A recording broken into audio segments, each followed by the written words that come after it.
Good morning. My name is David Mullen. I'm a member of the Standing Committee here at First Church, Boston. Thank you for joining us, whether you're here online or in person.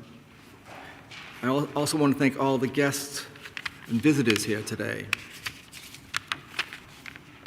To learn more about First Church Boston or Unitarian Universalism, please go to our website, firstchurchboston.org, or talk to Ebonié after coffee hour. Coffee hour begins right after the service in the main lobby. There are several announcements. Here are two happening today and tomorrow.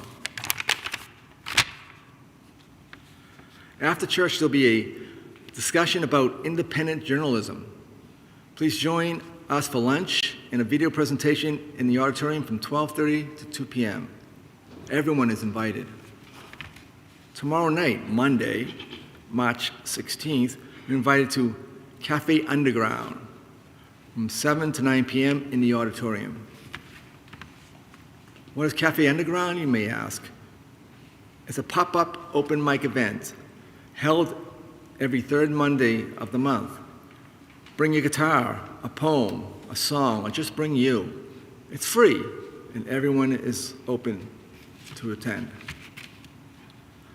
For other announcements, please look at your order of service. Thank you again for being here today. Let the service begin. Wow, that was quick.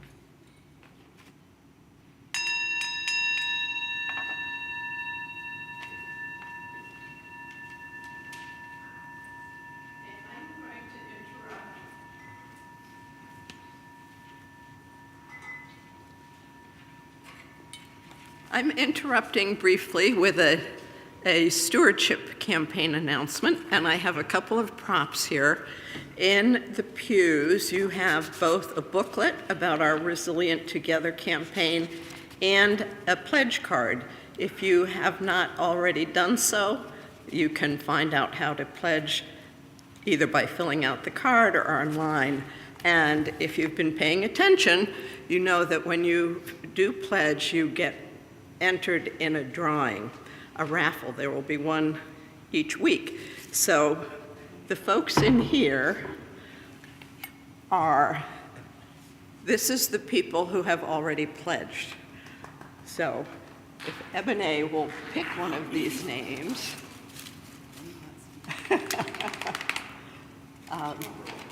they will get a prize. And it is Mark and Amy Lustow. I don't know if Mark is here. I don't think so. No, Mark's not here. No, Mark's not here. So, but we will put that aside for Mark and Amy. Now, next week, actually, we're going to put it back in here because next week, all these people and everyone else who pledges between now and noon on Friday will be added to here for another prize, which is a wonderful UUA mug with a gift card. So, thank you all.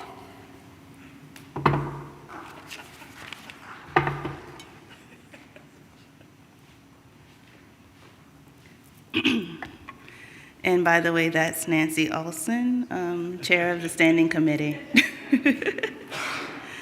Hello, my name is Ebonié Smith Cooper, and my pronouns are they, them, and I am the ministerial intern here at First Church Boston. Here, we are a community of people bound together by our shared values. We center love, rest in hope, and invite joy when possible. We are the current generations of Unitarian Universalists standing firm in the belief of human worth and dignity. Our religious forebears set the path to pursue what is just and to make room for religious pluralism.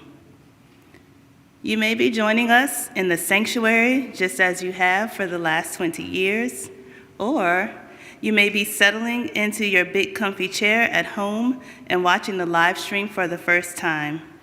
Wherever you may be during this time of worship, you belong, you are beloved. Whether you have arrived in this moment with a heart of joy, whether you took your seat with grief and sorrow in your stomach, blessed are those that show up just as they are, to gather in community and honor what each of you may call sacred and holy. You belong, you are beloved. Now, please join me in rising and saying the chalice lighting affirmation. It's found in the order of service. Love, spirit of the church,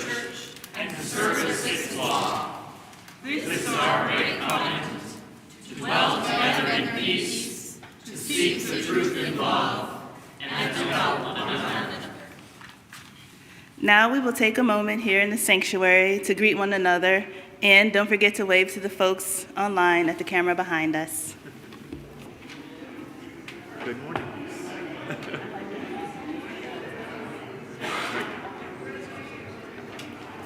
There he is.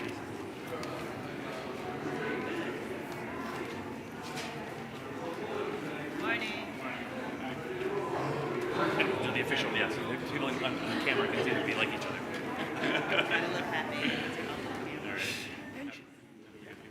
right. Oh, yeah.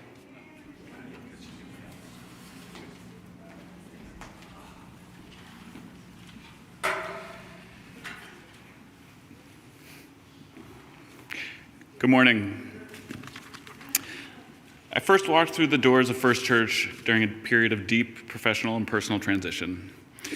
I was witnessing the dismantling of my work with the U.S. Agency for International Development, and in that moment of uncertainty and mourning, I was looking for connection and a place that could help me make sense of it all. I became a member here because of the community I found, one that provides mutual support through the highest highs and lowest lows. Day in and day out, we see a confluence of events pushing us into silos and social isolation. I give to First Church because I want to be part of something that works against that. I want to support a space that embraces families and intentionally brings people together for mutual support and love. I give to First Church because of the life I see happening here every single week. I see it in the way Noah and Anna engage with my kids, ensuring they have fun while being exposed to diverse perspectives and the vital lessons of love and justice. I feel it in the music from our incredible choir and in the stewardship of this beautiful historic building that anchors us. And I'm challenged by the stories and sermons of Reverend Stephanie, Reverend Hank, Ebonié, and others whose words help me reflect on my own life and how I show up in the world. I want First Church to do more than just survive. I want it to thrive. I want the sanctuary to remain a place where we can escape our silos and remember that we have one another. I give because I want to leave behind a church that's even stronger than the one I found, a sanctuary of connection, love, and mutual support for whatever world lies ahead.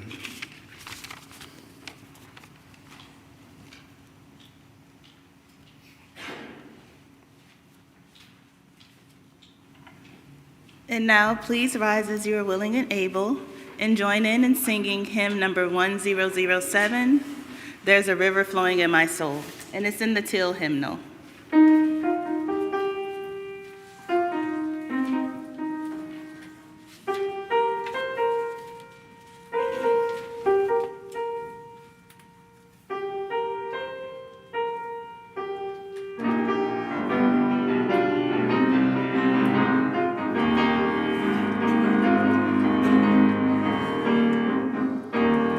There's a river flowing in my soul.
Thank you, and please be seated. I'm Reverend Hank Purse. My pronouns are he, him, and his. And I'm going to welcome our young folks up. I am the Assistant Minister of Storytelling here, and I'm so pleased to have you all. Today is a confluence of funny little holidays that are really important in Boston, right? We've got St. Patrick's Day coming up, and today's 250 years ago today, Henry Knox had pulled the wagon train of cannons from upstate New York all the way up, and they set them up on Dorchester Hill to scare the British away. And I'm not gonna, and I felt for Evacuation Day, exactly. And I'm not gonna tell any of those stories. I'm gonna tell you a whole different story that comes from a whole different part of the world. But it's a story that I think all of us can understand and connect with. It's called The Drop of Honey. And once upon a time, when the geese drank wine and the monkeys chewed tobacco up a tree, a king and one of his counselors were sitting out on a roof deck, and the king was eating honey and rice cakes. And he had a big pot of honey, and he was slathering honey all over the place, and he wasn't paying attention, and he knocked over the pot of honey. And his counselor came, and she said, "You've made a mess. Let's pick up this upright the pot." The king's like, "No, someone else will do it. It's just a little honey. It won't make any difference." And they kept talking and talking, but as they spoke, the honey warmed up and started to drip over the edge of that roof deck onto the sidewalk below. And the counselor, who was very aware, and she's very aware of everything, she looked over and she said, that honey's dripping down, and it seems like it's landed down there, and it's sticky, and it seems to be attracting flies. The king said, "Oh, one of my servants will get it later on. Someone else will deal with it. No, we're having such a lovely day. Let's keep talking." And they kept talking, but flies gathered. And then a little gecko lizard came out, saw the flies, and started getting the flies and eating the flies. And up above, the king and the counselor are chatting, but the gecko's out there eating, and a cat sees the gecko and is like, "Oh, this looks like a fun thing to play with." And so the cat then jumped out and was chasing the gecko around. And then a dog saw the cat chasing the gecko, and the dog thought, "I want to get in on this too." And the dog starts barking and trying to bite the dog and the gecko, and soon, like a big, brouhaha is going on. And the counselor once again says to the king, I think there's something that needs to happen that we should be doing something or calling somebody." No, it's just animals. Don't worry about it. Well, soon the cat owner comes out and he sees what's going on. He sees the dog and he starts trying to hit the dog. And then the dog owner comes out and sees someone trying to hit his dog. So he starts trying to hit the cat, and they start trying to hit each other. It was horrible. And the counselor's like, once again, going like, Your Highness, it seems to be some sort of chaos going on down there. We should maybe do something. No, it's fine. Maybe you're right. Okay, we'll send some guards down. But honest, by the time the guards get down there, it was a full-scale, like, Donnybrook of a party going on down there. I had to work St. Patrick's Day in somehow. And a big riot was going on. And soon people thought, if this king doesn't care enough about cleaning up one little drop of honey and allowed all this chaos to go on, then we shouldn't have a king. Maybe that's the wrong leader for our country. Now, what we need to remember, what you all need to remember, and you guys too, you're all listening in on the story I'm telling to these guys, is sometimes we might say a little word, we might say something, or you might hear someone else say something, and it makes you feel a little bit like that's not really the right way I feel, or the way other people feel, but you know what, like, they're my friend, I'm going to let them get away with it. But someone else might hear that and kind of go, "Oh, that maybe that person said something, and I can say something even more outrageous or more embarrassing." And soon people start to feel like it's okay to be rude to each other and do other things. And it's important for us to remember the thing that really holds us as a community together, whether it's in church or in school or out in the world. The sticky stuff that holds us together isn't honey. It's love and respect for one another. It's the relationships that we have with one another and that we want to keep honest and clear with each other. So as you go about your days this coming week, think about all the little things that you could do. No one expects you to be perfect. No one's asking you to be perfect. How we make mistakes is how we learn in this world so often. But we also need to be able to admit when we make mistakes and try to fix them so we don't do them again ourselves, but also fix if we've hurt somebody else. So that's your story of the drop of honey today. And we're going to send you off with a song as you head down to your classes now.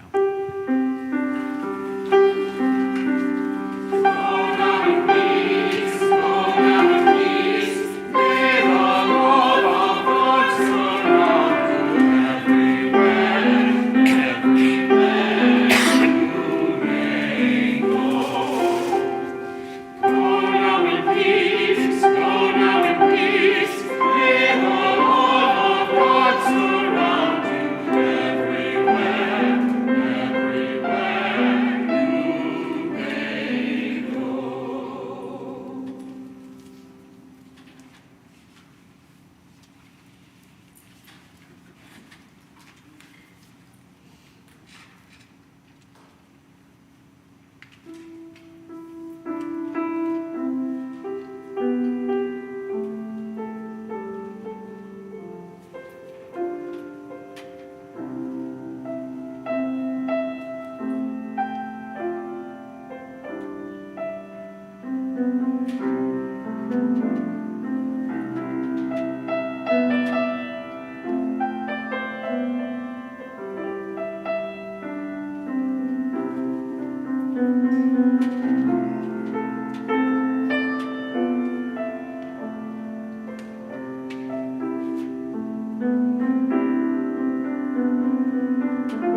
Good morning. Our reading this morning is the 23rd Psalm, revisited by the Reverend Dr. Kristen Harper. Love is my shepherd, I shall not want. Love embraces all of me in her green pastures. Love cradles me in her still waters. Love restores my soul. Love compels me toward justice for the world's sake. Even though I walk through life with death ever before me, I fear it not, for I walk not alone. Love is with me. Her deep roots and dark wings, they comfort me. Love brings me to the table in the presence of those with whom I am at discord. Her rich brown hands bless me with the oil of compassion. My heart overflows. Surely goodness and mercy shall follow me all the days of my life, and I will dwell in the arms of love my whole life long. Amen.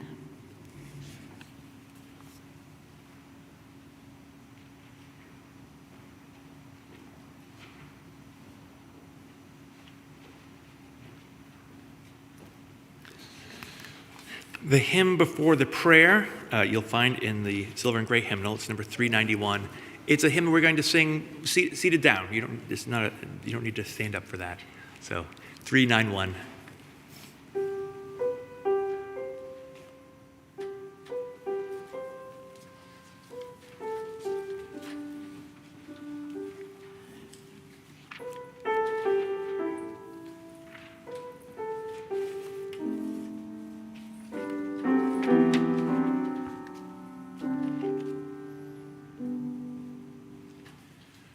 Voices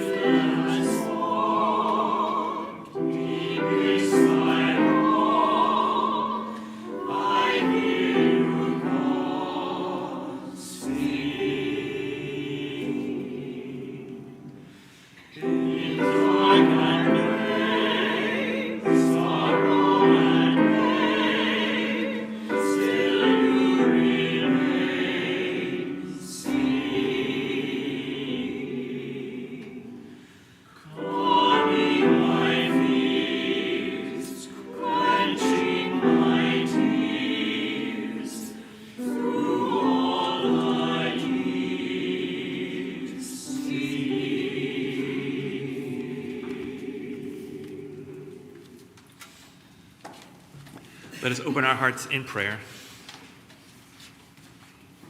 Thou, you who are known by many names and by no name, we pause now to place before you the week that has just passed. Thank you for the things we were able to do and for the good we found in doing them. Thank you for the responsibilities that didn't seem welcome at first, but left us grateful when they were finished. Thank you for friends we could rely on, for the people who brighten our days, for all those whose quiet work keeps the world going. Thank you for the small victories we gained over ourselves, for the words that we spoke with care, and for those things we wisely chose not to say.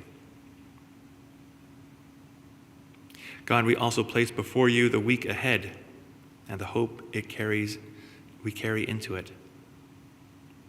If there are things we left undone that still weigh on us, give us the resolve to face them.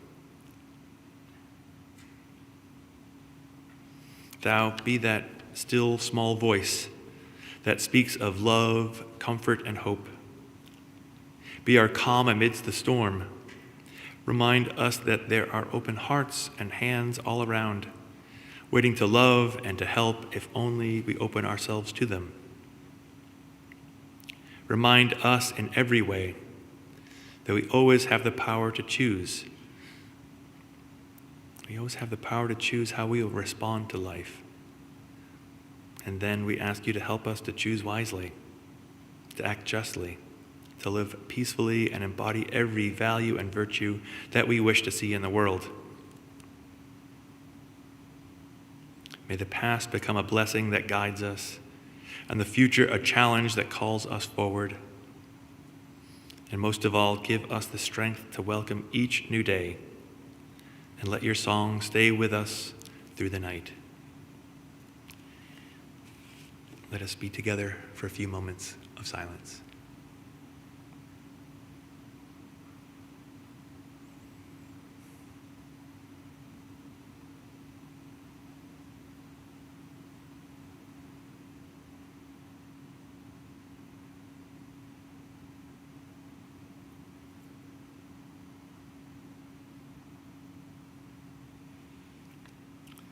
Amen.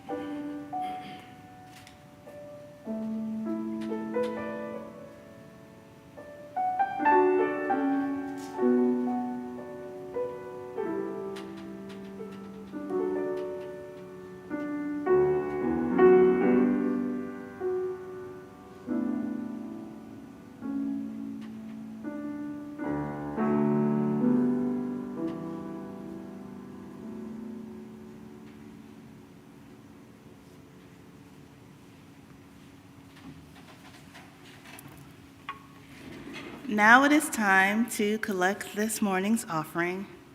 This is a chance to practice the value of generosity, so please give as you are willing and able.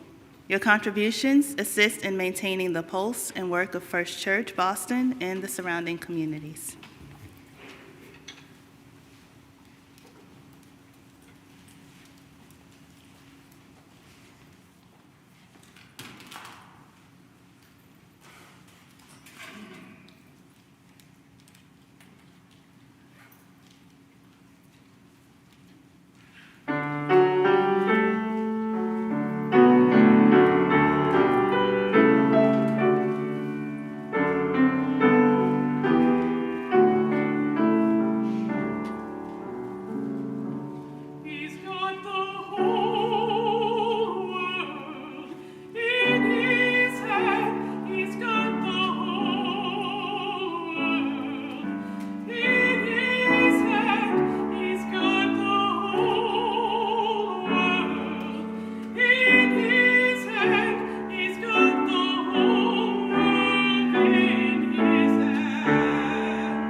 Do you have a question that you wish other people would ask?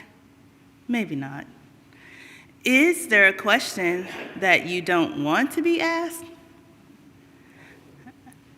I am in my second year of theological school.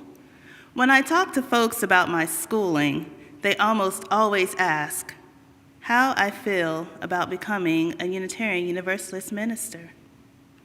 This question is welcomed, but I wait with anticipation to be asked a more important one. The unasked question is a central theme to my ministry, but it's a question that is also an important one for our faith. Well, what is it, you ask? How is it being a Black Unitarian Universalist? This inquiry is valuable. As a faith, I believe we must explore and examine the stories of our Black Unitarian Universalist ancestors. Now, I use Black to identify a group of people who are of African descent that live in the U.S. We are not a monolith. And the choice to claim Blackness in this way is personal. My lessons in Blackness began in my family's home. Growing up in the South, being raised and socialized as a Black girl, my general environment was surrounded by many complexions and presentations of Black people. I was sheltered, loved, cared for, and educated by a beloved community whose images and physical features mirrored mine. This way of being felt extremely normal to me. This is how I became rooted in my culture, how I learned to take pride in my dark melanated skin, my thick curly hair, the Ebonics I spoke layered in my Southern accent. As a language, Ebonics is a combination of the words ebony and phonics. Dr. Robert Williams II is widely credited with coining this term, but it's still unclear where it originated. According to Williams, Ebonics can be considered its own dialect of English and not a subset or improper usage of standard English. I take pride in my dark melanated skin, my thick curly hair, and the Ebonics I speak. As a very curious person, I often find myself watching random videos on YouTube. Recently, a video popped up that I had not seen in years. The video had two young women, one who self-identifies as white and one who self-identifies as Black. They were participating in this experiment to see if they could last 72 hours without using items that have been made better due to the innovation of Black folks. The two quickly realized this was extremely hard to do. As the video progressed, the young white woman extends her arm and uses her hand to wave it over a number of items like a microphone, a touchscreen cell phone, and a small model of an automatic vehicle, all laid out before them. This young woman, with a firm but exhaustive voice, said, "See these things? They need to teach us about it in school. A little bit harder, a little bit longer, a little bit stronger, a little bit louder." This observation stuck with me and gave something more to think about. Yes, they failed to teach, but what have we as people chosen to proclaim? That YouTube video nagged me, realizing that we as a society live every day benefiting from the contributions of Black people. But somehow we are invisible and threatened with erasure. As the hashtag reminds us, Black Lives Matter. Now, circling back to Unitarian Universalism.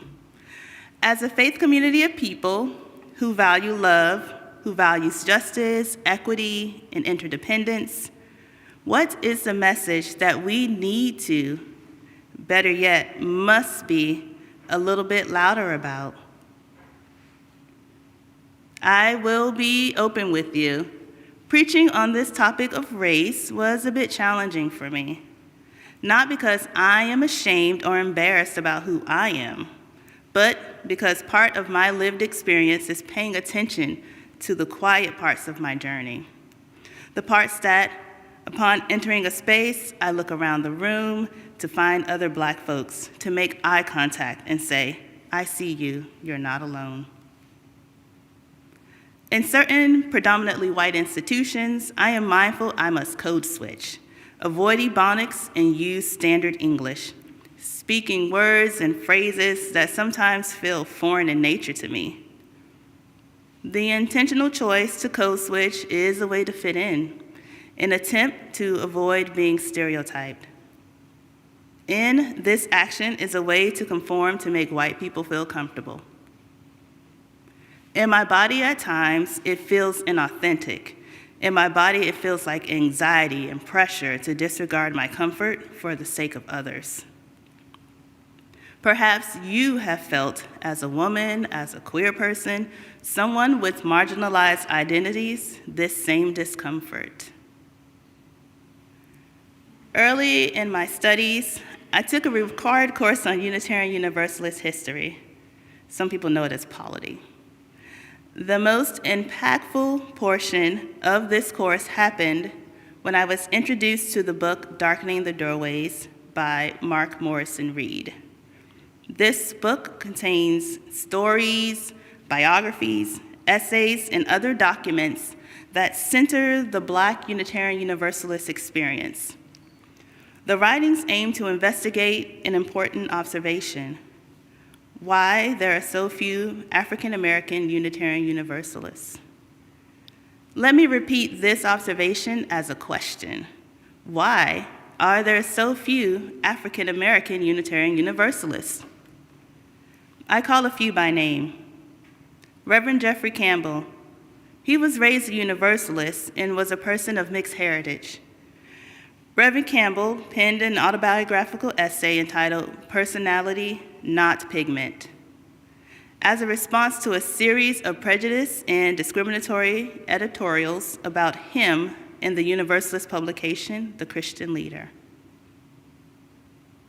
Annie B. Willis, who was the daughter of one of the first African American Universalist ministers.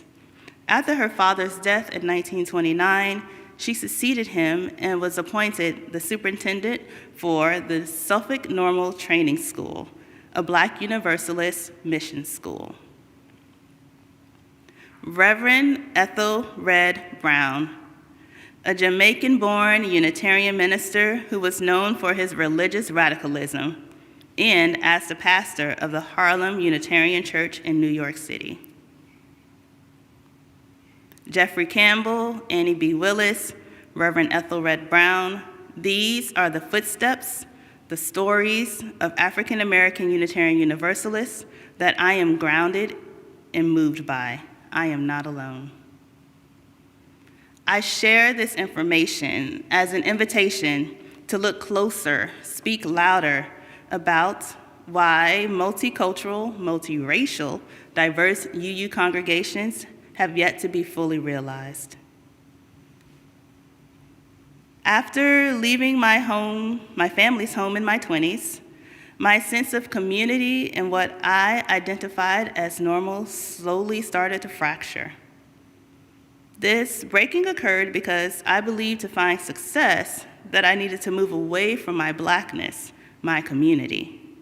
And so I began to spend more time in predominantly white spaces and less time in places where multiculturalism was encouraged. In time, there was a clarity I began to have and understand.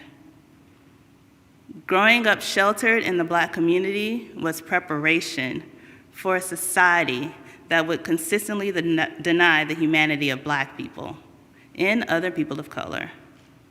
The building of pride, culture, celebrations that centered Black joy were all placed inside of me as tools of remembrance when the world seemed unfair. Now, back to the opening question. What is it like being a Black Unitarian Universalist? For me, I come to Unitarian Universalism with the hope and belief that any person could visit a congregation and see representations of themselves, whether it be in the faces of congregants, the music, the art, just something.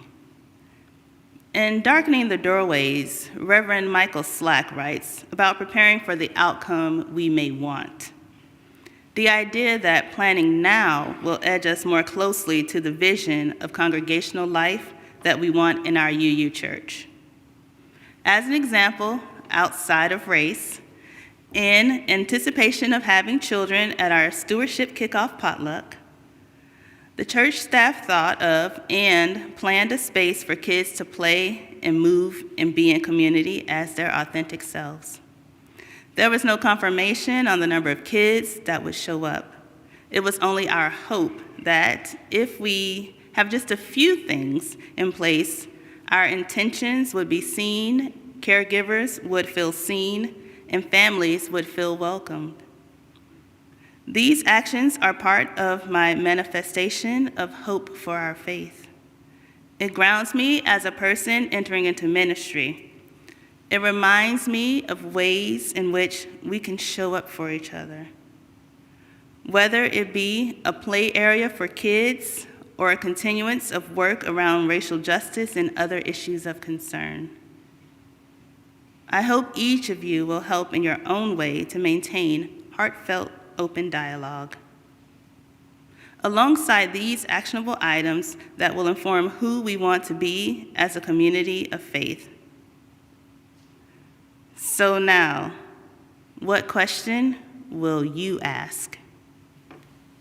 May it be so, Ashe and Amen. So please rise as you are willing and able in singing hymn number 1024, found in the Till hymnal, When the Spirit Says Do. And we will sing, what is it, Gigi? Word choices. Word choice. Sing and laugh.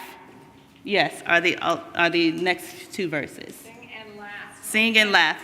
The choir will help us out. Dancing? Should we dance? I think we should dance. All right, and dance. Sing, laugh, dance, and do. All right? Let's give it a go.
Now, please join me and rising and saying the words to extinguishing the chalice, they are found in your order of service. We extinguish this flame, not with truth, the war with commitment, peace in our hearts till we are together again. As you leave this place, may you continue to seek the holy in unexpected ways. As you leave this place, may you and every stranger you meet be sprinkled with pockets of joy throughout the day. Dear ones, you are divine. Be well until we meet again. May it be so, Ashe and Amen.